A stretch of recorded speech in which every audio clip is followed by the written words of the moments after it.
ወደ ዮሐንስ ወንጌል ምዕራፍ 5 እናወጣለን። ትናንትና ያልነበራችሁ የተመለከትነው መስቀሉና መንጻታችን በሚል ነበረ። መስቀሉና መንጻታችን ዛሬ ትንሳኤውና ትንሳኤያችን ስሙ የተባረከ ይሁን። ትንሳኤውና ትንሳኤያችን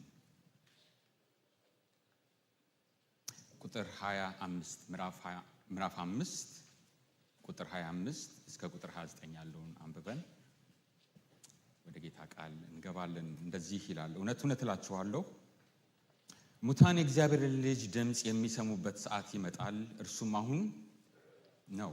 የሚሰሙትን በሕይወት ይኖራሉ። አብ በራሱ ሕይወት እንዳለው እንዲሁም ደግሞ ለወልድ በራሱ ሕይወት እንዲኖረው ሰጥቶታልና የሰው ልጅም ስለሆነ ይፈርድ ዘንድ ስልጣንን ሰጠው። በመቃብር ያሉት ሁሉ ድምፁን የሚሰሙበት ሰዓት ይመጣል።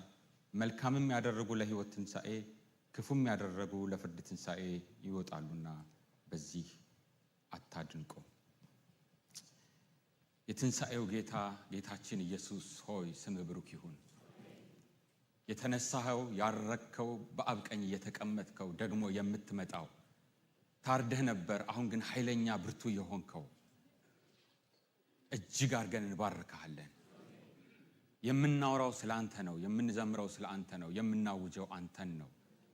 ዛሬ በዚህ ስፍራና በዚህ ሰዓት ላይ ቃልህ እንዲተረተር እንዲበራልን፣ አንተ እንድትታወጅ፣ ቅዱሳን እንዲታነጹ እንጸልያለን። አሜን። እግዚአብሔር ይባርካችሁ። ተቀመጡ። እንግዲህ ትናንትና ትንሽ ጊዜ አጥፍተን የተመለከትነው እዚህ ጫኑ የሚለውን ተመልክተን በብሉይ ኪዳን ያሉትን የመንጻት ስርዓቶች ነው። እሱን ጨርሰናል። አንድ ነገር ያልነው ምንድነው? ሞት ዝም ብሎ መሞት ግን አይደለም። ሞት ምንድነው ብለናል? ኃይል ነው። ጌታችን ኢየሱስ ክርስቶስም እነዚህ ደግሞ ያነሳናቸውና የተመለከትናቸው የመንጻት ነገሮች በሙሉ ልክ መጽሐፍ ቅዱስ እንደሚናገር ጳውሎስ እንደሚለን ሕጉ ወደ ክርስቶስ የሚመራን ምናችን ነው? ሞግዚታችን ነው አይደል? ስለዚህ እነዚህ ስርዓቶች በሙሉ የሚጠቁሙት ወደ ማን ነበር? ወደ ክርስቶስ ነው። ክርስቶስም መጥቶ ለምጻምን አነጻ አይደል? ሙታንን አስነሳ አይደል? በመጨረሻ ግን የሞትን መጨረሻ ጥግ ሞት ወዳለበት ሄዶ ሞትን እዛው ተጋፈጠው። ሞትን ድል አድርጎ ተነሳ። ስሙ ይባረክ። ስለዚህ እነዚህ የተመለከትናቸው ትናንትና ሞት ኃይል ነው። የሞትንም ኃይል ጌታችን ኢየሱስ ክርስቶስ የነበረው የመጀመሪያው ኪዳን ምንድነው? እግዚአብሔር በሕዝቡ መካከል አለ። እግዚአብሔር ቅዱስ ነው። እግዚአብሔር ብርሃን ነው። እግዚአብሔር ያለበት ሰፈር ሁሉ ምንድነው? ንጹህ ነው። ከሰፈር ውጭ ያለው ደግሞ ምንድነው? የረከሰው። ሞትን የሚወክሉት እነዛን ነገሮች ተመልክተናል። ጌታችን ኢየሱስ ክርስቶስም እንደዚሁ ከሰፈር ውጭ ወጥቶ ሞትን ድል አድርጎ መንጻትን አስገኝቶልናል። ስለዚህ ዛሬ ታጥበናል። ኢየሱስ ዛሬ ቢመጣ እሰየው፣ ስሙ ይባረክ። ለምን? እሱ በደሙ ሁላችንን ምን አድርጎናል? አጥቦናል። ልብሳችንን አጥቦናል። በውሃ አንጽቶናል። ንጹህ ሕሊና ሰጥቶናል። ከኛ የሚጠበቀው ምንድነው? ሁልጊዜ ይሄንን መንጻታችንን ምን ማድረግ። እነዚህ እነማን ናቸው ሲባል እነዚህ ከታላቁ መከራ የመጡ ናቸው። ልብሳቸውንም በበጉ ደም ምን አድርገዋል? እስኪ በሉት እንደገና፣ አጥበዋል። በደም ልብስ ሲታጠብ አይታችሁ ታውቃላችሁ? የኢየሱስ ደም ግን ያነጻል። ስሙ ይባረክ። ስለዚህ በመስቀሉ የተፈጸመው ምንድነው? ብዙ የማናወራው ስለ ክርስቶስ መስቀል ላይ የመኑ አንስተን የተመለከትነው ትናንትና የኢየሱስ ደም ያነጻል። ዛሬ ደግሞ መስቀሉና መንጻቱ እንደተመለከትን ዛሬ ደግሞ ትንሳኤውንና ትንሳኤያችንን እናያለን። ሁለቱንም መግደላዊት ማርያም ሁላችሁም ታቋታላችሁ። በዚህ ወንጌል መጨረሻ ላይ ስለዚህ ስለ ትንሳኤያችን ከማውራታችን በፊት ስለሱ ትንሳኤ የሆነውን ሁለት ነገር እዚህ ጋር ተመልክቼ ወደ ዋናው ነጥባችን ገባለሁ። በሳምንቱ መጀመሪያ ነው ምዕራፍ 20 ላይ ነው እያነበብኩ ያለው። መግደላዊት ማርያም ገና ጨለማ ሳለ ማለዳ ወደ መቃብሩ መጣች። ድንጋዩም ከመቃብሩ ተፈንቅሎ አየች። እየሮጠች ምን አደረገች ስታይ ጊዜ ወደ ስምዖን ጴጥሮስ ኢየሱስ ይወደው ወደ ነበረው ወደ ሌላው ደቀ መዝሙር መጣ። ምንድን ያለችው? ጌታን ከመቃብር ምን አድርገውታል? ወዴት እንዳኖሩትም አናውቅም አለች። እንግዲህ በሐዘን ላይ ላለ ሰው፣ በስብራቱ ስላለ ሰው ለማልቀስ ለማንባት ወደ መቃብር ስትሄድ ከዛ በላይ ደግሞ ሌላ የሚያስደነግጥ ነገር ሬሳው የለም። this is the greatest traumatic የሆነ ኢቨንት ነው ገጠማት አይደል? ግን እግዚአብሔር ይመስገን የሚያስደንቀው በዚህ በጣም በጣም በጣም ልብ የሚሰብር ታሪክ ውስጥ ከጥቂት ደቂቃዎች በኋላ ግን በጣም የሚያስፈነድቅ ደግሞ ዜና ልትሰማ ነው። ሁለቱም በአንድ ቀን። ግን የሚገርመው ብዙ ሰው ይጠይቃታል። መላእክቶችን ተመልከቱ ቁጥር 13 ላይ አንቺ ሴት ስለምን ታለቅሻለሽ? ቁጥር 11 ላይ ማርያም ግን እያለቀሰች ከመቃብሩ በስተውጭ ቆማ ነበር። እንደዛ ተብሎ ለቅሶ ቦታ ላይ ላለው ቀብር ቦታ ላይ ይጠይቃል። የሚያለቅስ ሰው አንተ ለምንድን ነው የምታለቅሰው አይባልም አይደል? እቺ ማርያም ግራ ሳይገባት አይቀርም አይደል? እንዴ ምን ልሰራ እዚህ ካላለቀስኩ የት ላልቀስ ነው አይደል? ወይም ደግሞ በኋላ ጌታችን ራሱ ኢየሱስ ክርስቶስ ምን ይላታል? እሷንም ለምን ታለቅሻለሽ? ቁጥር 15ም ላይ ማንን ትፈልጊያለሽ አላት። ሶስት እንደ እግዚአብሔር ፈቃድ ሆኖ ለመግደላዊት ማርያም በድነት ታሪክ ውስጥ ለማንም ሰው ያልሆነ የመጀመሪያ የሆነላት ነገር አለ። የመጀመሪያው የመቃብሩን ባዶነት ያየች ማነች? መግደላዊት። መቃብሩ ምንድነው? ባዶ ነው። ግን ባዶ ነው ሲል እሷ ግን ወዲያው ይመጣላት ምንድነው? ሬሳውን ሰርቀውታል። ምክንያቱም they don't have a category ኢየሱስ ብቻ ነው። አላወቃችሁም?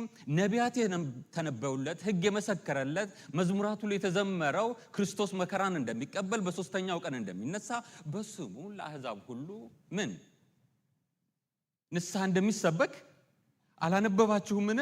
እኔ እዛ በሆን ኖሮ እጄን አውጥቼ የቱ ጋር ነው የተጻፈው አላነበብኩም። ምክንያቱም ጠቅላላ ብሉይን ብንጠቀልለው በጥሩ አይነ መነጽር አይናችን በርቶ ብናነብ ጠቅላላ ብሉይም ነቢያትም የመሰከሩት ስለማን ነው? ሙሴ በመጽሐፉ የጻፈውን የናዝሬቱን ኢየሱስን አግኝተነዋል። ስለዚህ እሱ የትንቢት ፍጻሜ ነው። ግን በዚህ ሰዓት ደቀ መዛሙርቱ አልገባቸውም። ማርያም ስጋው የተሰረቀ ነው መሰላት። ስለዚህ የመጀመሪያ የአይን ምስክር የምኑ የመቃብሩ ባዶነት። ሁለተኛ ደግሞ የአይን ምስክር ነበረች መግደላዊት። የተነሳውን ጌታ ኢየሱስ ለመጀመሪያ ጊዜ በአካል ካዩ ሰዎች የመጀመሪያው ማነች? መግደላዊት ማርያም ነች። በስም ሲጠራት የዛን ጊዜ አወቀች። ሁለቱ ደቀ መዛሙርቶች ሮጠው ችኩል አይደለ ጴጥሮስ ገብቶ ወጣ። ሁለተኛው ደቀ መዝሙር ግን ከትንሽ ቀን በፊት couple of days before አይደል አልዓዛር ከነ መግነዙ ተገንዞ ከመቃብር ሲወጣ አይተውታል አይደል? እንዴት እያለ ነው? ምናልባት እንጣጥ እያለ ነው የወጣው አይደል? ሲጠራው ምን ሆኗል? ተገንዟል አይደል? ስለዚህ ኢየሱስ ምን ማለት ነበረበት? ፍቱት አይደለ? ወይም ደግሞ እየተጠቀለለ ሊሆን ይችላል የወጣው ከመቃብር ውስጥ። ይሄኛው ግን ምንድነው? አዩት። ሲያዩት ምንድነው የተገነዘበት? በቦታው ልክ እንዳለ ነው። ስለዚህ አልዓዛር ከሙታን ተነሳ ስንል ከሙታን አይደለም የተነሳው፣ ምንድነው? ነቃ እንደማለት ነው። ተመልሶ ወደዚያው አካል ላይ የመጣው። ይሄኛው ኢየሱስ ግን እንደዛ አይደለም አይደል? እንደውም የጥምጣሙም ልክ እንደዛው በቦታው በስነ ስርዓት ተጣጥፎ ቁጭ ብለዋል። ስለዚህ ይለናል ዮሐንስ በገባ ጊዜ ካየ በኋላ ምን ይለናል? ሌላው ደቀ መዝሙር ዮሐንስ ነው። ገባ፣ አየ፣ አመነ ይላል። ስሙ ይባረክ። ኢየሱስ ምን ሆኗል?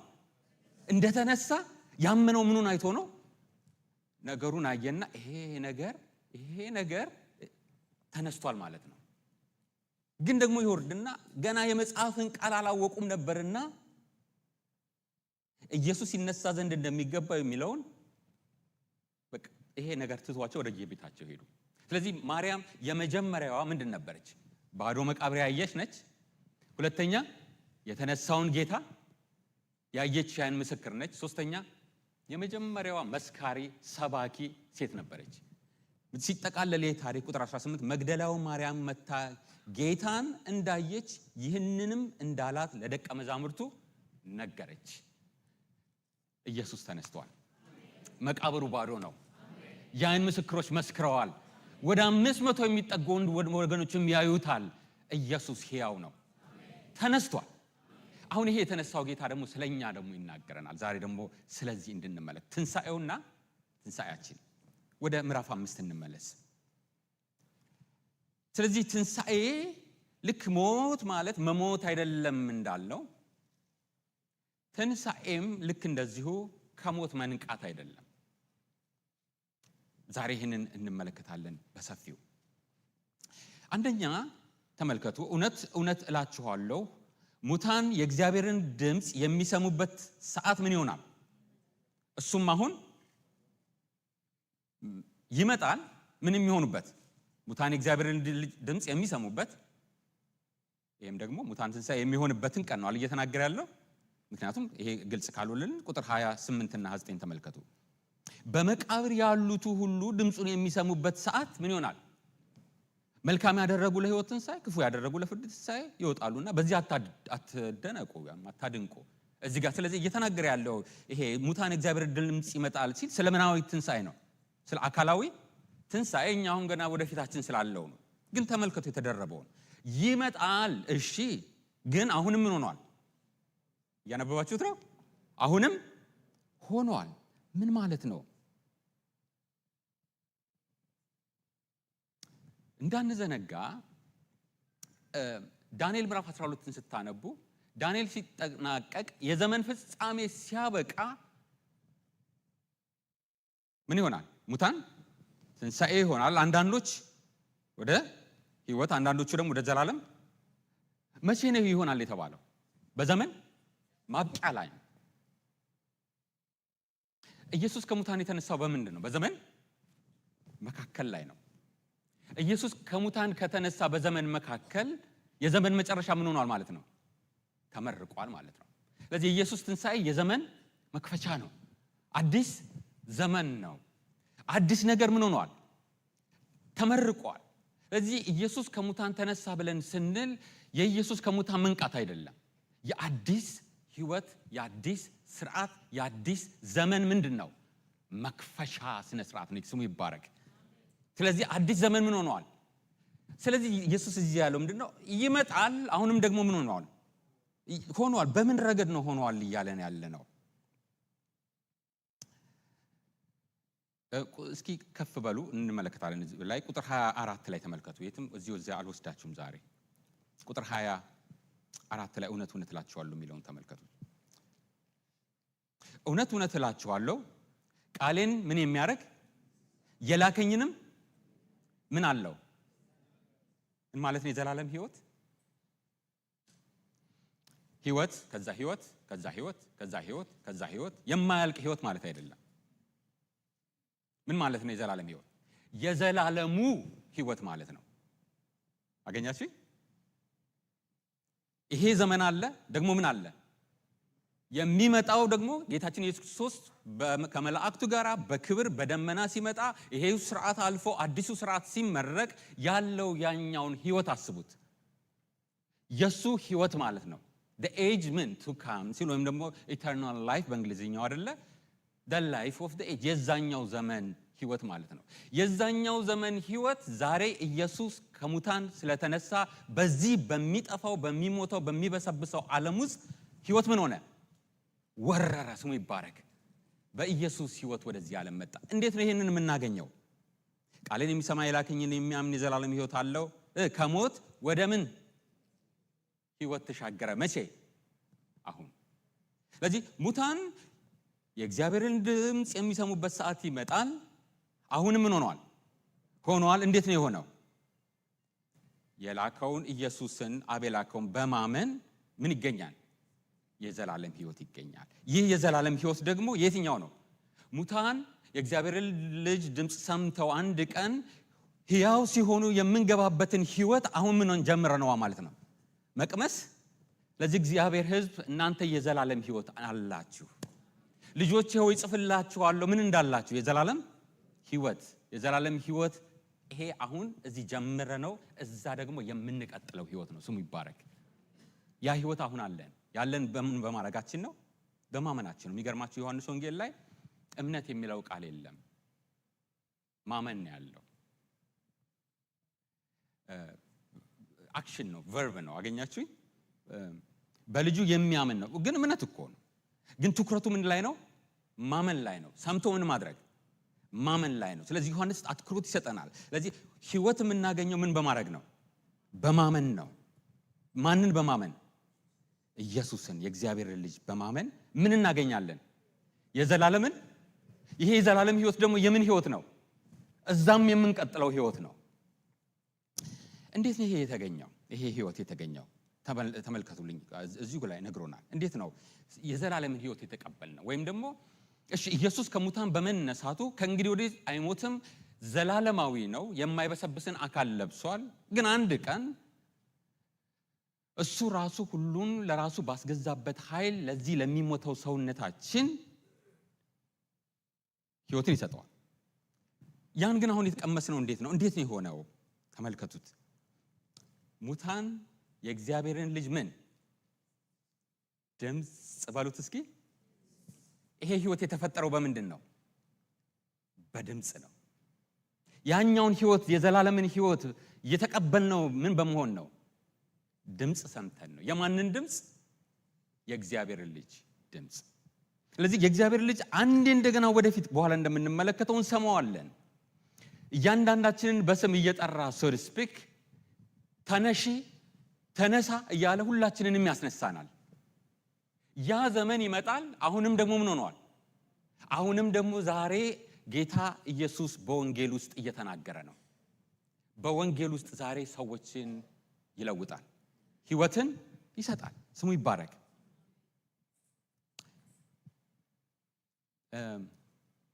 ቀጥታ ከየት ቦታ እየወሰደን እንደሆነ ለማሰብ ከፈለግን እዚሁ ወንጌል ላይ ምዕራፍ 1 ላይ በመጀመሪያ ቃል ነበር፣ ቃልም በእግዚአብሔር ዘንድ ነበር፣ ቃልም እግዚአብሔር ነበረ። ይህ በመጀመሪያው ከእግዚአብሔር ዘንድ ነበር ይልና ሁሉ በእርሱ ከሆነውም አንዳች ያለ እርሱ። ይሄ ድምፅ የእግዚአብሔር ልጅ ድምፅ፣ ሙታን የሚሰሙት ድምፅ፣ አንድ ቀን ወደፊት የምንሰማው ድምፅ እና አሁን እየተሰማ ያለው ድምፅ በወንጌል ቁጥር 4 እንደሚነግረን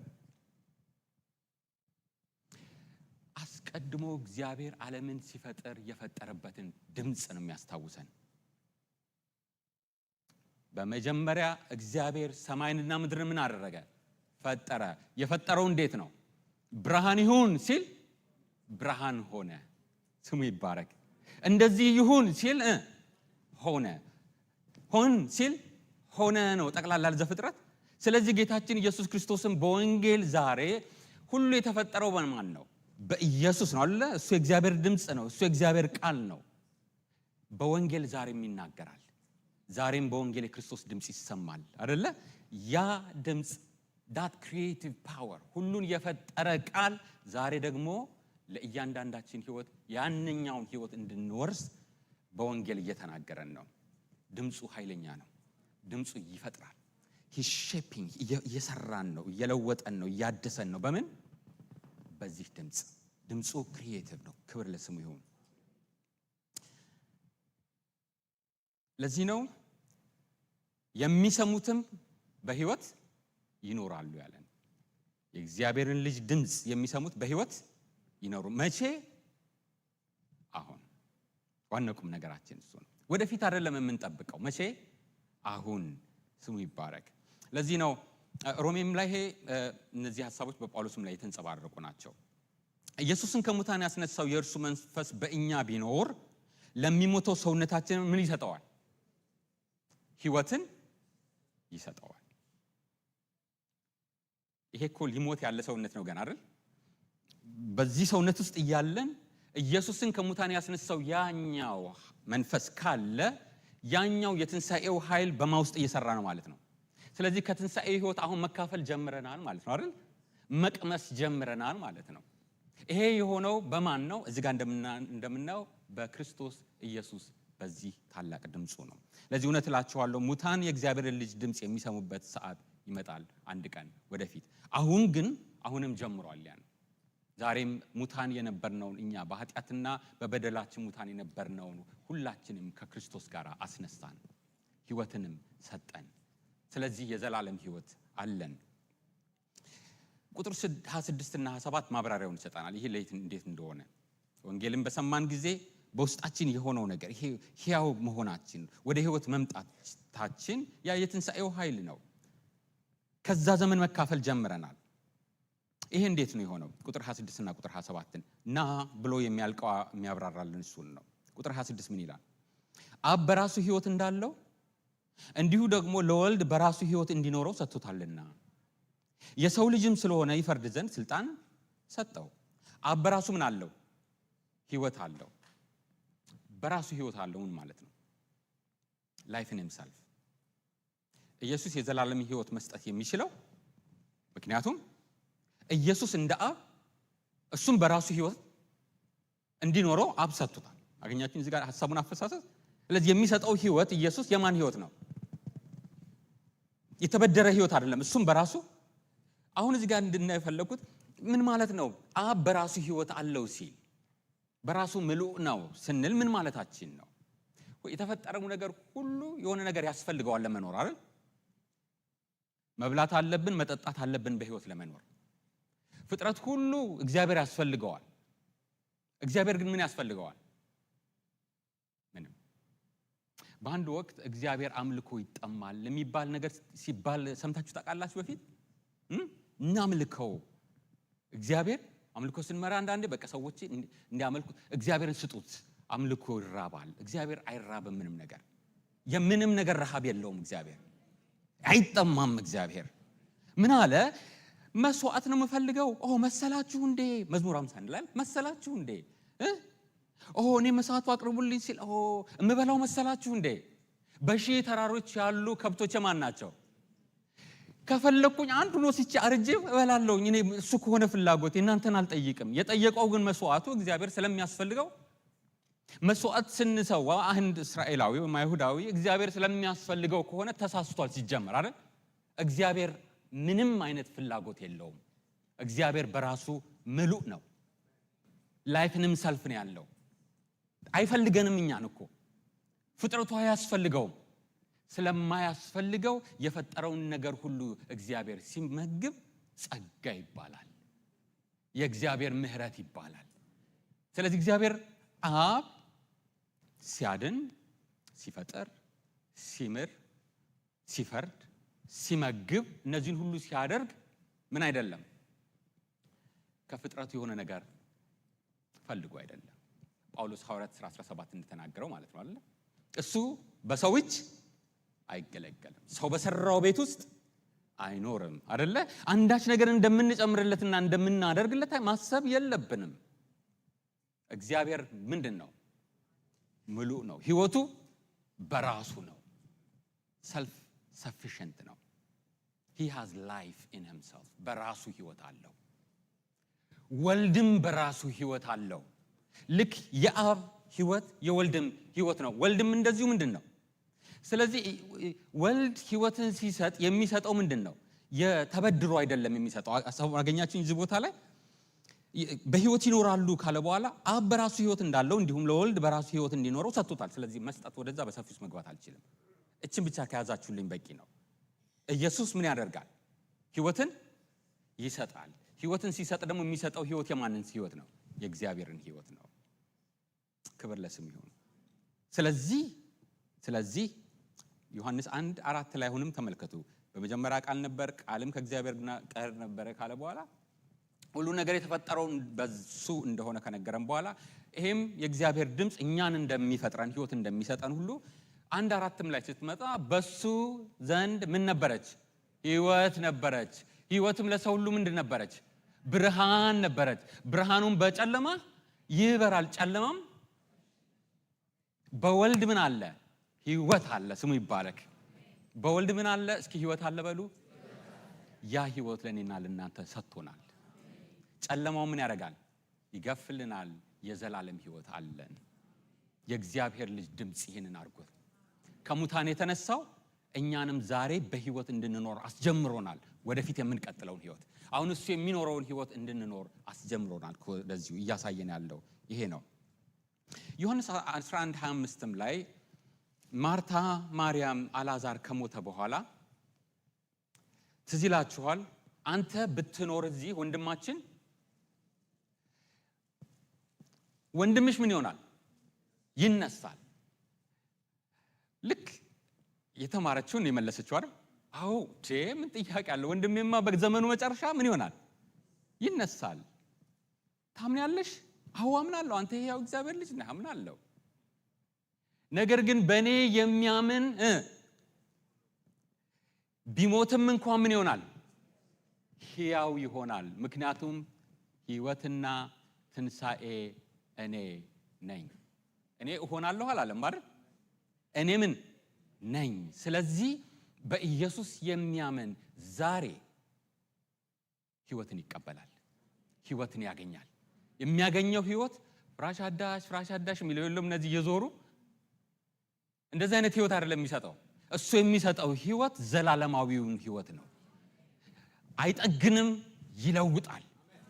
እንደዚህ አድቦል ብሎ አላላ አክሞ ባንዴጅ አድርጎ አይደለም። he will transform የሚያምኑትን። ቃሉ ፈጣሪ ነው። ቃሉ ኃይለኛ ነው።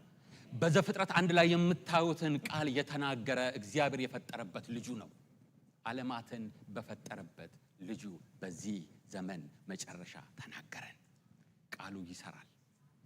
ሲሰራ ምድር አደረገው፣ በእኛው ዘንድ ሕይወትን ፈጠረ። ስለዚህ አብ በራሱ ሕይወት እንዳለው እንዲሁም ደግሞ ለወልድ በራሱ ሕይወት እንዲኖረው፣ ስለዚህ ሕይወት ይሰጠናል። የሚሰጠንንም ሕይወት ወልድ የዘላለምን ሕይወት ነው።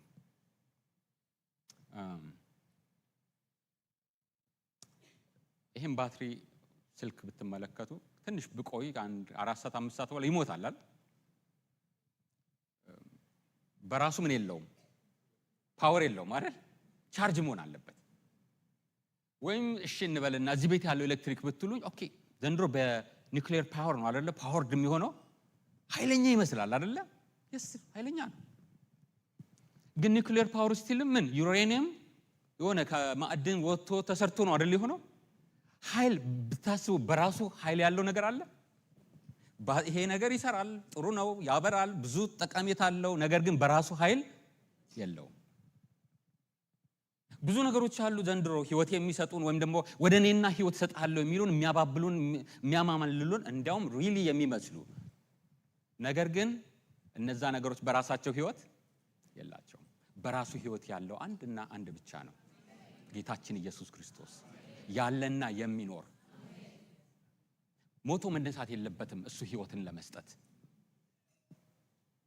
አብ በራሱ ሕይወት እንዳለው ወልድም እንደዚሁ የአብ ሕይወት አለው። ስሙ ይባረክ። ቁጥር 27 ላይ ልክ እንደዚሁ ወልድ ሕይወትን ለመስጠት ስልጣን እንዳለው እንደዚሁም ደግሞ ወልድ ምን ማድረግ ስልጣን አለው አይደል? በራሱ ሕይወት ስላለው ሕይወት የመስጠት ስልጣን አለው። ቁጥር 27 የሰው ልጅም ስለሆነ ደግሞ ይፈርድ ዘንድ ስልጣን ምን ሆኗል? ተሰጠው። ምን ማለት ነው? የሰው ልጅ ስለሆነ ይሄ ግን ጠለቅ ያለ ትንታኔ ውስጥ መግባት የለብንም። ግን ዳንኤል 7 ላይ ነው ትዝ ይላችኋል። እነዛን አራጂ መንግስታት በእንስሳት ነው የሚመስላቸው። በእነዚህ ቢስት አይደል? በድብ በአንበሳ የዓለምን መንግስታት ነው እነዚህ ስልጣንን የያዙት። አርደው ገድለው ደም አፍስሰው ከነዚህ አይነት የዓለም መንግስታት በአራዊቶች የመሰላቸውና በዘመኑ መጨረሻ ስለሚመጣው አምስተኛው መንግስት ግን ሲል የእግዚአብሔርን መንግስት የሚመስለው ከዛ በኋላ ዳንኤል ምዕራፍ 7 ቁጥር 14 ላይ የሰው ልጅ የሚመስል አየው፣ መጣና በጥንታዊ ጥንቱ ፊት ምን መንግስት፣ ኃይል፣ ስልጣን ተሰጠው ይላል። ነገስታት ይገዙለት ዘንድ። ስለዚህ ኢየሱስ በወንጌላት ላይ የሰው ልጅ ሲል ለካ ወዴት እየወሰደን ነው? ወደዚህ ዳንኤል 7 ወር ያለው ፊገር እየወሰደን ነው። ምናልባት ግር እንኳን ካላችሁ ታላቁ ሊቀ ካህን ቀያፋ አምልሃለሁ አንተ ብሩክ ነህ ባለው ሰዓት ምን አለ ኢየሱስ? እውነት እውነት እልሃለሁ የሰው ልጅ በግርማ ከመላእክቱ ጋር በኃይል ሲመጣ ታያለህ። የዛን ጊዜ ግልጽ ሆነለት። ከዚህ በኋላ ምን ያስፈልገናል? እግዚአብሔርን ተሳድበዋል፣ መሞት አለበት። ምክንያቱም አሁን ገባው እያለ ያለው እኔ ማን ነኝ? ዳንኤል 7 ላይ ያለው ፈራጁ ንጉሱ ስልጣን የሚሰጠው እንደ እግዚአብሔር በእግዚአብሔር ዙፋን ላይ የሚቀመጠው የሰው ልጅ ነው። እንደዚህ ስለሆነ ደግሞ በሁሉ ላይ ምን ያደርጋል? ኢየሱስ የመፍረድ ስልጣን አለው። ያድናል። ምን ያደርጋል? ይፈርዳል። ሕይወትን ይሰጣል። ይፈርዳል። ሕይወትን ሲሰጥ ምክንያቱም ሕይወት በእሱ ዘንድ ስላለች ሕይወቱም ዘላለማዊ ስለሆነች ሕይወት የሰጠው ሁሉ የዘላለምን ሕይወት ይወርሳል። ይፈርዳል። ለምን? ስልጣን ተሰጥቶታል። ስለዚህ በቀኑ መጨረሻ የምናምነው ጌታችን የምንጠባበቀው አዳኛችን አዳኝም ነው ፈራጅም ነው። ጌታ ስሙ ይባረክ። ስለዚህ እዚህ ቦታ ላይ ቁጥር 28 እና ቁጥር 29 ላይ ተመልከቱ። እዚህ ጋራ ስለ አሁኑ አይደለም የተነገረን። ሲጀመር ሙታን እግዚአብሔር ልጅ ድምጽ የሚሰሙበት ሰዓት ይመጣል፣ አሁንም ሆኗል ብሎናል። ምክንያቱም አሁን ሆኗል። ለምን? በወንጌል አማካኝነት ሕይወት እየተቀበልን በወንጌል አማካኝነት አሁን መንፈሳዊ የሆነ ከሙታን መነሳት ሶ ቱ ስፒክ እየተቀበልን ነው። ይሄኛው ግን አካላዊ ነው። ለዚህ ነው አሁን አይለም። እዚህ ቦታ ቁጥር 28 እና 9 ላይ አብረን እናንብበው። በመቃብር ያሉት ሁሉ ድምጹን የሚሰሙበት ሰዓት ይመጣል። አሁንም ሆኗል አለ እንዴ? አላለም። ይሄ መቼ ነው? ወደፊት ነው። ገና በፊታችን ነው። ኢየሱስ ከመላእክቱ በደመና በኃይል በክብር ሲመለስ የሚፈጸም ነው። ገና ነው ይሄ entirely። የዛን ጊዜ ድምጹን የሚሰሙበት ሰዓት ይመጣል። መልካም ያደረጉ ለሕይወት ትንሣኤ፣ ክፉ ያደረጉ ደግሞ ለፍርድ ትንሣኤ ይወጣሉ። በዚህም አታድንቁ። ስለዚህ ሁለት ነገር አለ እዚህ ቦታ ላይ። እዚህ መጨረሻ ላይ ጌታችን ኢየሱስ ክርስቶስ በሚመለስበት ጊዜ አሁንም ድምጹን ያሰማል። እዚህ ቦታ ላይ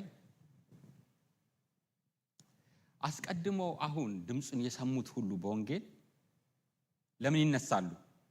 የሕይወት ትንሣኤ። ክፉ ያደረጉ ደግሞ ምን? የፍርድ ትንሣኤ። ስለዚህ ሁለት ትንሣኤ ተመልክቱ። የሕይወት ትንሣኤና የምን? የፍርድ ትንሣኤ።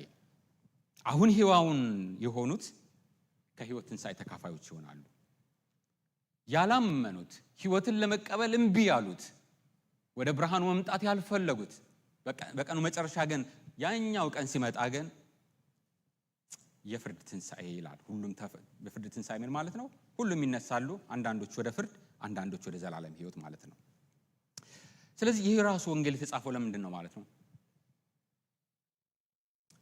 ምዕራፍ 20 ላይ ነግሮናል ዓላማውን ለምን እንደጻፈ። ብዙ አያሌ ምልክቶችን ኢየሱስ አድርጓል። ይሄ ወንጌል ግን የተጻፈው ኢየሱስ የእግዚአብሔር ልጅ መሆኑን እንድታውቁና በማወቃችሁ ወይም በማመናችሁ የዘላለም ሕይወት እንዲኖራችሁ ነው። ስለዚህ ዛሬ እዚህ ስፍራ ላይ ምናልባት የእግዚአብሔርን ልጅ ድምፅ በወንጌል ያልሰማችሁ ካላችሁ ያ ቀን ከመምጣቱ በፊት ዛሬ ምን አድርጉ? የእሱን ድምፅ ስሙት፣ እመኑ። ድምፁ አዲስን ሕይወት ይሰጣችኋል። እናንተ ደግሞ ዛሬ በወንጌል ድምፁን የሰማችሁት ድምፅ ቀብዳችሁ ነው፣ ዳውን ፔመንታችሁ ነው ማለት ነው። መንፈሱን ምን አድርጎ ጳውሎስ አነጋገር መንፈሱን መያዣ አድርጎ ሰጠን። ምን ማለት ነው? መያዣ አድርጎ ሰጠን። ወደፊት ሙሉ ርስታችንን እንደምንቀበል ማስረጃው ምንድን ነው? መንፈስ ቅዱስ ዛሬ በሕይወታችን ስላለ።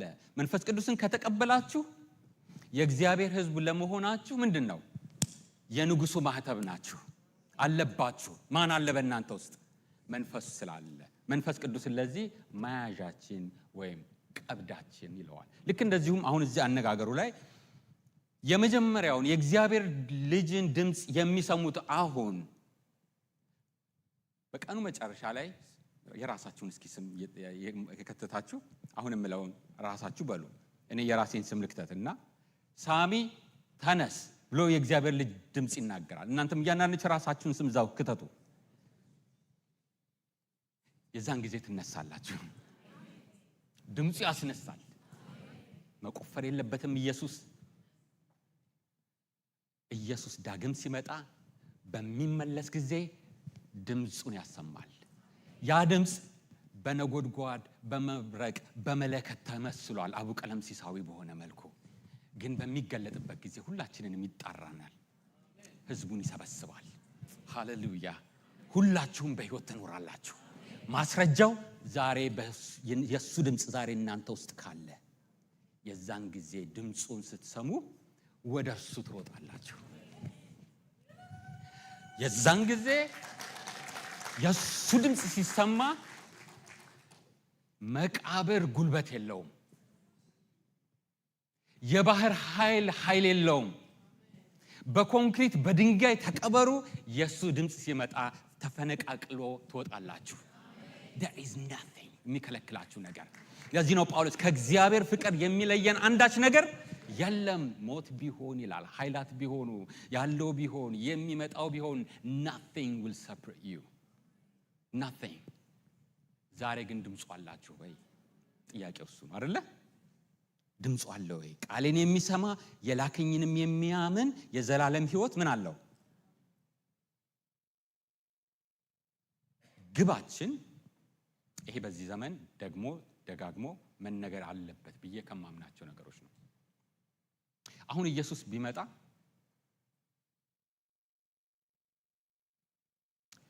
እሱ ወዳለበት ነው የምንሄደው።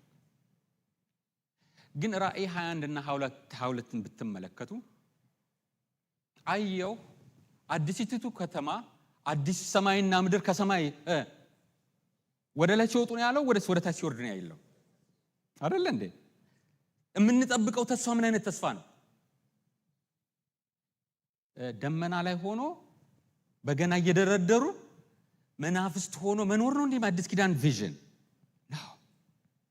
የአዲስ ኪዳን የሰጠን ነገረ ፍጻሜ መጨረሻችን የእግዚአብሔር ልጅ ኢየሱስ ሲመጣ ይህ የሚበሰብሰው የማይበሰብሰውን ይወርሳል። ይህ የሚሞተው የማይሞተውን ይወርሳል።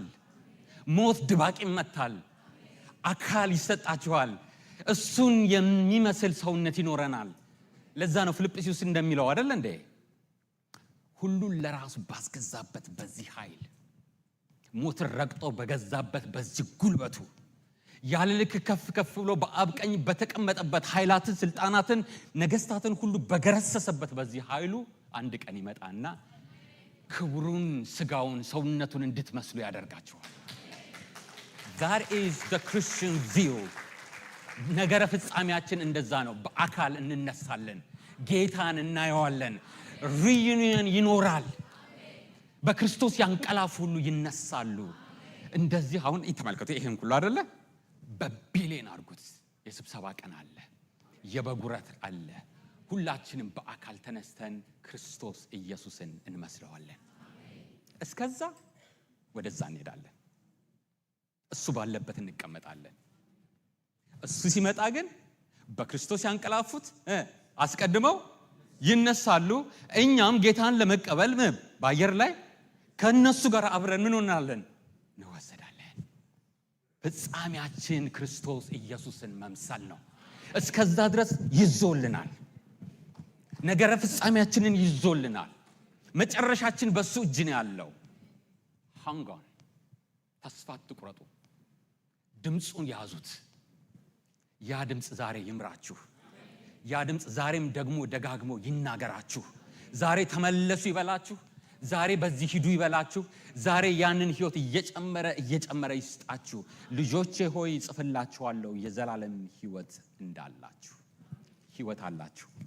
እቺ ህይወት ግን የትኛዋ ህይወት ነች?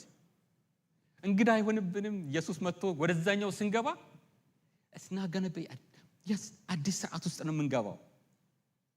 ነገር ግን የማይታወቅ ህይወት ጀምረነዋል። እዚህ ጋር ስሙ ይባረክ። በከፊል ይህንን አንድ የመጽሐፍ ቅዱስ አስተማሪ ይቅርታ አንድ ጥሩ አድርጎ ምሳሌ ሰጠንና ከዛ በኋላ በተደጋጋሚ ይጠቀሳል። ወደ 19ኞቹ መካ 60ዎች መሰለኝ ካልተሳሳትኩና 50 መጨረሻው 60 ነበር የነበረው። ለሱ እንደ ጥቂት ዓመታት በፊት ነው ሁለተኛው ዓለም ጦርነት የተከናወነው። ስለዚህ ይሄ የዘላለም ህይወትና የእግዚአብሔር መንግስት ጉዳይ ብዙ ውጥረት ነበር። የእግዚአብሔር መንግስት መጣለች ወይስ የእግዚአብሔር መንግስት ትመጣለች? አይደለ? ስንጸልይ ምን አለች? መንግስት ትምጣ እንላለን። ደግሞ የእግዚአብሔር መንግስት ቀርባለችና ንስሐ ግቡ ደግሞ ተብሎ ተሰብኮልናል። አይደለ? በመንግስቱ ውስጥ ነን እንላለናል። ደግሞ እንደገና መንግስቱ ደግሞ እንደምትመጣ ምን ማለት ነው? አሁን ደግሞ ዮሐንስ ወንጌል ጋር ስትመጡ ደግሞ ዮሐንስ ወንጌል ስለ እግዚአብሔር መንግስት ብዙ አይናገርም። የሚናገረው ስለምንድን ነው? ስለ ዘላለም ህይወት ነው። እነ ማቴዎስ፣ ማርቆስ፣ ሉቃስ የእግዚአብሔር መንግስት ያሉትን ዮሐንስ ደግሞ የዘላለም ህይወት ይለዋል። አንድ እውነታ ነው የሚያሳዩ። ሁለት ውጥረቶች አሉ። ማለት ነው። እና ይህንን ማሳያ ምሳሌ ከተናገረ በኋላ በዚህ ጉዳይ ላይ ሌላ ማሳያ ምሳሌ አይ ዶንት ቲንክ የሚገኝ አይመስልም። በሁለተኛው ዓለም ጦርነት 2 ቀኖች ነበሩ አሉ ይባላል። የድል ቀን የሚባሉት ጁን 6 1944 የዓለም መንግስታት እነዚህ አላይስ ተሰብስበው ጀርመን እና አብረው የተሰበሰቡት ድል እንደተመቱ ጦርነቱ እንዳበቃ ምን ሆኗል? በቃ ጥርጥር የለም። ጁን 6 1944 ጀርመን ተሸንፏል። ግን የዛን ቀን ጦርነቱ አበቃ እንዴ? ታሪክ የምታውቁ ጁን 7 አላለቀም። ለሚቀጥሉት ወራቶች እንዲያውም እስከዚህ ቀን ድረስ ደም ፈሶ የማያቅ የሰው ህይወት ጠፍቶ የማያቅ ታላቅ ፍልሚያ የተካሄዱት ዲ-ዴይ እና ቪ-ዴይ በሚባሉት መካከል ነው። ዲ-ዴይ ምንድነው? ዲሳይሲቭ ዴይ ማለት ነው። ጦርነቱ እንዳበቃ ማን እንደሚያሸንፍ ታውቋል። ግን እጅ ሰጡ እንደ እነዚህ ናዚ ጀርመኒ ወታደሮች ተፋለሙ፣ ደም ፈሰሰ፣ ብዙ የአሜሪካን ወታደሮች አለቁ። ምን ከሆነ በኋላ ጦርነቱ ማን እንደሚያሸንፍ ከታወቀ በኋላ መጨረሻ የመጣችውን ያን ቀን ቪክትሪ ዴይ ይሏቸዋል አይደለ? ቪ-ዴይ። ስለዚህ ይህን እንደ ምሳሌ ነው። ኢየሱስ ሞትን ድል አድርጎ በአብ ቀኝ ምን ሆኗል? ተቀምጧል። ማን እንደሚያሸንፍ የታወቀ ነው። we know the game is over። መላእክቶቹ እነዚህ ኃይላት ስልጣናት በቃ ተሸንፈናል ብለዋል እንዴ? ኖ ከሰማይ ስፍራውን እንዳጣ አውቆ ይለናል 12 ላይ አለ። ወደ ምድር መጥቶ ከማን ጋር? ልጇን ምንም ሊያደርግ ስለማይችል ከልጆቿ ጋር ሊዋጋ በምድር መጣ። እነርሱም በበጉ ደምና በምስክርነት ቃላቸው ምን ያደርጉታል? there is no other way። እንዳይመስላችሁ ሰይጣን የምታሸንፉት በጩኸት ብዛት አናሸንፈውም። የምናሸንፈው በወንጌል ቃል ብቻ ነው። ኢየሱስ ሞቶልኛል በማለት እቺ ምስክርነት ቃላቸው የሚለው ብዙ ጊዜ እንደዚህ እንላለን አይደለ? ወገኖች ጌታ ያደረገላችሁን ነገር ኑና እዚህ ስበኩ ወይም ተናገሩ። በዚህ ሳምንት ጌታ ምን አደረገላችሁ? አው ዛሬ በጣም ስራ ይበዛብኝ ነበር፣ በጣም መጥፎ ቦስ ነበረኝ ደግሞ እዛ ላይና በዚህ ሳምንት ግን በቃ ጸባዋ ተቀየረ ምናምን፣ እግዚአብሔር ይመስገን። አው መስክሩ በምስክርነታቸው ቃል ምና እኔ ደግሞ በጣም ለብዙ አመት ወረቀት ስጠብቅ ነበር፣ መቼም በዚህ ሳምንት ድንቅ አደረገልኝ እግዚአብሔርና ይሄን የምመሰክረው ደግሞ ምንድነው? ወይም ደግሞ በጣም በህመም ላይ ነኝና አልተፈወስኩም፣ ግን በምስክርነታቸው ቃል ምንድነው ድል ያደርጋሉ፣ ስለዚህ ይመሰክራሉ። ምን ጠቅሳ የትኛዋን ነው? ግን እዚህ ጋር የሚናገረው ስለዚህ አይነት ምስክርነት ነው እንዴ? አይደለም። ይሄ ምስክርነት ለእግዚአብሔር ክብር ነው፣ ለእግዚአብሔር ምስጋና ነው እንጂ ዲያብሎስ እንደል ለማድረግ አይደለም። ይሄኛው ምስጋና ምንድነው? ምስክርነታቸው ስለ በጉ የሚናገሩ ምስክርነት ነው። በልባችሁ ያዛችሁት ስለ ክርስቶስ ያላችሁ ምስክርነት ነው። ስሙ ይባረክ። ለዚህ በዞራችሁበት ሁሉ ኢየሱስን ስትናገሩ፣ ስለ ኢየሱስ ስትመሰክሩ፣ ክርስቶስን ስታሳዩት፣ በግንኙነታችሁ በህይወታችሁ ሁሉ ኢየሱስ ሲገለጥ ዲያብሎስ ምን እየሆነ ነው? ድል እየተነሳ ነው። አያሸንፋችሁም። ልብሳችሁን በበጉ ደም እያጠባችሁ ነው። ክብር ለኢየሱስ ይሁን። ዲሳይሲቭ ዴይ አልቋል። እኛ ግን ቤት መካከል ነው ያለነው፣ በዚህ ውስጥ ነው ያለነው።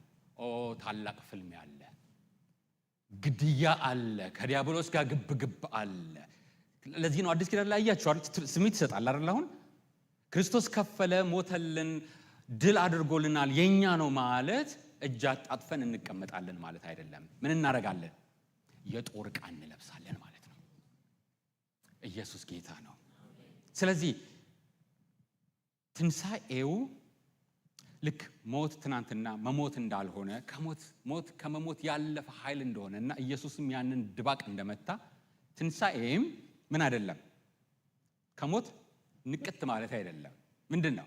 ይሄንን አዲሱን ስርዓት ይዞ ጌታችን ኢየሱስ ክርስቶስ የመረቀውን ያንን ጠቅላላ ዘላለምን ህይወት ዘላለማዊውን ስርዓት የሚመለከት ነው።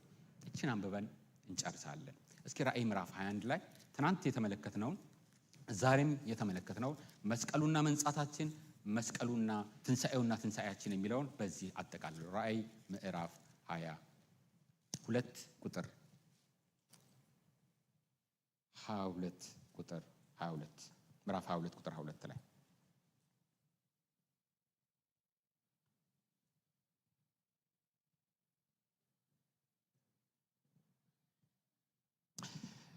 ልክሱን እንዲያዛችሁኝ በዚህኛው ምዕራፍ 22 ራእይ ዮሐንስ ራእይ 22 ወደዚህ ጋር ስትመለከቱ ራእይ 21 ቁጥር 3 አለ። ሁለቱን አንድ ላይ እናንብብ። አዲስ ሰማይ አየሁ፣ አዲስ ምድር አየሁ። ፊተኛው ሰማይና ፊተኛው ምድር አልፈዋል፣ ባህር ወደፊት የለም። የኃጢአት የአመጽ መገኛ ሁሉ ደርቋል ማለት ነው። ታላቅ ድምፅ ከሰማይ እነሆ የእግዚአብሔር ድንኳን በሰዎች መካከል ነው፣ ከእነርሱም ጋር ያድራል፣ እነርሱም ሕዝብ ይሆናሉ። እግዚአብሔርም እርሱ ራሱ ከእነርሱ ጋር ሆኖ አምላካቸው። ትናንት የተመለከትነው የቃል ኪዳኑ ዓላማ ምንድነው? እግዚአብሔር በማመካከል መኖር ነው። አዲስ ኪዳኑ ላይ መጨረሻችን ግባችን የምንገባባት አዲስቷ ሰማይ አዲስቷ ምድር ደግሞ ምንድነው? የእግዚአብሔር ድንኳን በሰዎች መካከል መሆን ነው። እግዚአብሔር ከኛ ጋር መሆን ነው። ምን ይሆናል? ውጤቱ ምንድነው? እንደዛ ሲሆን እንባዎችን ሁሉ ከዓይናቸው ምን ያደርጋል? ሞት ከእንግዲህ አይሆንም። ሐዘን ቢሆን፣ ጩኸት ቢሆን፣ ስቃይ ቢሆን ከእንግዲህ ወደዚህ አይሆንም። የቀደመው ስርዓት ምን ሆኗል? ሃሌሉያ! አዋጅ ታወጀ። ምዕራፍ 22 ቁጥር 2 ላይ ሁሉን የሚገዛ ጌታ አምላክ በጉ መቅደሷ ናቸውና መቅደስ በእርሷ ዘንድ አላየሁም። እዚህ የምንገባበት ዓለም ውስጥ የሆነ ቦታ ሄደን አይደለም ጌታን የምንገናኘው። ጠቅላላ ፍጥረት ስነ ፍጥረት በሙሉ የእግዚአብሔር ማደሪያ የእግዚአብሔር መኖሪያ ነው። ሁሉ ስፍራ የተቀደሰ ነው። እግዚአብሔር ሕዝብ የተቀደሰ ነው። እግዚአብሔር የትም አለ፣ እኛም እግዚአብሔርን የትም እናየዋለን። የሆነ ቦታ የለም ይልና ለከተማይቷ የእግዚአብሔር ክብር ስለሚያበራላት መብራቷ በጉም ስለሆነ ፀሐይ ወይም ጨረቃ እንዲያበሩላት አያስፈልጓትም ነበር። ስለዚህ ነጋና መሸ የለም። ለምን? እግዚአብሔር ብርሃኗ ስለሆነ። አሕዛብም በብርሃኗ ይመላለሳሉ፣ የምድርም ነገሥታት ክብሯቸው ወደ እርሷ ያመጣሉ ይልና በዚያ ሌሊት ስለሌለ ደጆቿ በቀን ከቶ ደጆቿ ምን አይሆንም? ድገሙልኝ። እናንተ ቤት መጥቼ በ6 ቁልፍ የተዘጋ ከሆነ በራችሁ የሆነ ነገር አለ ውጪ ማለት ነው አይደለ? አልወጣም። ለምን በ6 ቁልፍ በር ይዘጋል አይደል? የሆነ ነገር አለ አይደል? አንዳንድ ሰፈር ደግሞ ስትሄዱ በሮች ላላ ብሎ ነው የተከፈቱታል። ማንም ሰው ሊገባ ይችላል። የሚያሳያችሁ ውጭ ምን አለ ማለት ነው። ወይ አደጋ አለ ወይ ደግሞ ሴፍቲ ነው ማለት ነው። የዚች ከተማ ደጆቿ ምንድን ነው? በቀን ሌሊት የለም። ቀን ሁሉ ምንድን ነው? በሮቿ የጥንት ከተሞች በሙሉ ጥርቅም ተደርገው ነው የሚዘጉት አይደል? ወራሪ ጠላት ሊመጣ ይችላል ተብሎ አይደል? ሌቦች ወንበዴዎች ሊገቡ ይችላሉ ተብሎ፣ ያልታሰቡ ነጋዴዎች ይገባሉ ተብሎ የጥንት ከተማዎች ምን አላቸው?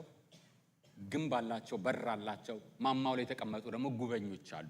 እቺ ከተማ ግን ምንድን ነው? በሯ ሁልጊዜም ክፍት ነው። ስሙ ይባረክ። ውጪ ምንም ነገር የለም ማለት ነው አይደል? የሚያሳያችሁ ምንድን የሌለው ቁጥር 26 የአሕዛብ ግርማ ክብር ወደ እርሱ ያመጣሉ፣ ለበጉም በሆነው በሕይወት መጽሐፍ ከተጻፈ በቀር ጸያፍ ነገር አለ የለም። እርኩስ ነገር አለ፣ ውሸት አለ ወደ እርሷ ከቶ። ትናንትና ያንን ስለ መንጻት ስርዓት ያወራ ነው ይውላችሁ። ለዚህ ነው የምንገባባት ዓለምም ልክ እንደዚሁ ምን የለም? እርኩሰት የለም፣ መርከስ የለም። ንጹህ ብቻ አይደለም፣ ሁሉ ምንድን ነው? ቅዱስ ቅዱስ ቅዱስ ነው። የተቀደሰው እግዚአብሔርና እኛ አብረን ለዘላለም እስከ ዘላለም እንኖራለን። በጉ ይሄንን አድርጎልናል። ለበጉስ ክብር ይሁንለት፣ ለታረደው በግ ክብር ይሁንለት። እንደኛ ላሉ ለምጻሞች፣ መርገም ተሸክመን የምንኖር ኃጢአተኞች፣ ቅዱሱ ጋር መጠቃት ማይገባን ኃጢአተኞች፣ በሐሳብ የረከስን፣ በስነ ምግባር የረከስን ቀድሶ በደሙ ወደ ራሱ አስጠግቶ ልጆቹ ያደረገን እግዚአብሔር ስሙ ይባረክ። ወልድ ሆይ ስምህ ይባረክ። ራስህን የሰጠህን ኢየሱስ ስምህ ይባረክ። ያልሳሳ ሃሌሉያ። እሱ በመለኮት በክብር በግርማ ሲኖር ሳለ ከእግዚአብሔር ጋር መተካከልን ሊቀማ ነገር እንዳልሆን እንዳልቆጠርክ፣ ነገር ግን ራስን አዋርደ የባሪያን መልክ የመሰልክ እንዲያውም ተዋርደ የባሪያን መልክ ሳይሆን የባሪያን ሞት የሞትክ እግዚአብሔር ግን ያለ ልክ ከፍ ከፍ ያደረገ አንተ ትሁቱ ኢየሱስ ስምህ ይባረክ። ያ ድምጽህ ዛሬ ስለተሰማን ስምህ ይባረክ። ሃሌሉያ። በወንጌል ቃል በዚህ የስብከት ሞኝነት በተሰቀለ ክርስቶስ በማመናችን ብቻ የእግዚአብሔር ጥበብ የእግዚአብሔር ኃይል በሆነው በመስቀሉ ቃል ሃሌሉያ ይሄ ድምጽ ስለተሰማን እናመሰግናለን። ያ ቀን ሳይመጣ ዛሬ በስም እየጠራ ተስፋዬ በህይወት ኑር፣ ብርሃን በህይወት ኑር፣ ሳምሶን በህይወት ኑር፣ አየለ በህይወት ኑር እያልክ በወንጌል የጠራህን የሰበሰብከን ሕያዋን ያደረከን የዘላለምን ህይወት ዛሬ የሰጠህን ስምህ የተባረከ ይሁን። ይሄን ድምጽህን ይዘን እንኖራለን። ይሄን የእግዚአብሔርን ልጅ ድምጽ ይዘን እንሄዳለን። ይሄው ሰው እንደተናገረው ይሄው ጸሐፊ ዮሐንስ በነፍሳችን የአንተ ምስክርነት አለብን። ይሄን ድምጽ ተሸክመን እንወጣለን። ይሄን ድምጽ ተሸክመን እንገባለን። ይሄን ድምጽ እንናገረዋለን። ይሄንን ድምጽ እናውጀዋለን። ዛሬ ኢየሱስ ያድናል። ኢየሱስ ከሙታን ተነስቷል። በዛ ቀን ግን በሚመለስበት ቀን በበጉ መጽሐፍ ከተጻፉት እንዳንዱ እንሆናለን። በዛች ከተማ የመኖር ሙሉ ፈቃድ ተሰጥቶናል። እንገባለን፣ ጌታን እናየዋለን። አንባረርም ለዘላለም እስከ ዘላለም። ከዛ በኋላ መርገም የለም፣ ኃጢአት የለም፣ ሞት የለም። ከዛ በኋላ nothing ምንም ነገር ይሄንን ግንኙነታችንን አደጋ ውስጥ የሚጥል ነገር አይኖርም። በጉ ፍጹም አድርጎናል። ሃሌሉያ።